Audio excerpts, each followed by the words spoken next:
ខ្ញុំឈ្មោះនៅក្រៅឈ្មោះពេជ្រខ្ញុំអាយុ41ខ្ញុំកូន5នាក់ក្នុងក្រុមគ្រួសារខ្ញុំបន្ទុក9នាក់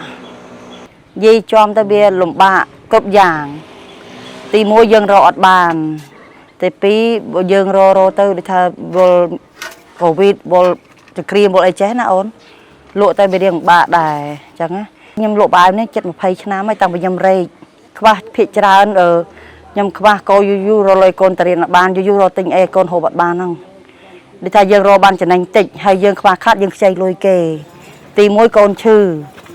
ដល់កូនឈឺទៅយើងមិនកើតតែខ្ចីលុយគេ10000កូនខ្ចីលុយគេ10000កូនហើយជីវភាពយើងលក់ចំណេញតិចហើយយើងណាយើងសងអំណុលគេណាកូនរៀនណាយើងហូបចុកវាខ្វះខាតខាងនឹងច្រើនខ្ញុំបាក់ជាងគេដល់ថ្នាក់អត់មានលុយទិញអង្គហូបផងអ្នកចិត្តខាងឲ្យ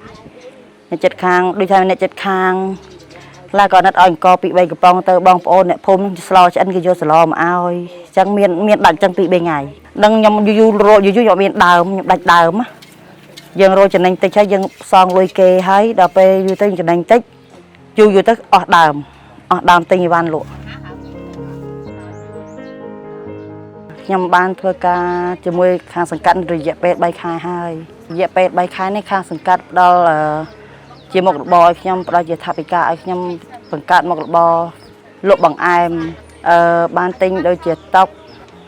ជើងម៉ាធុងតកកចានស្លាបព្រាចានដែកអង្គចាខាងផ្ដល់ខាងជាថវិកាឲ្យនាងខ្ញុំចាំពីរយៈពេល3ខែមកខ្ញុំលក់ដូរទៅរៀងរីកចម្រើនជាងមុន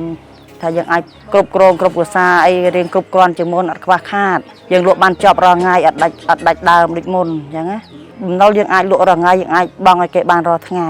ខ្ញុំតាំងពីសង្កាត់បានជួយយថាបិកាខ្ញុំបង្កើតមុខរបរមកខ្ញុំរៀងធូរស្បើយជាងមុនសប្បាយចិត្តជាងមុនព្រោះឲ្យយើងអាចដោះស្រាយចេញអញ្ចឹងណា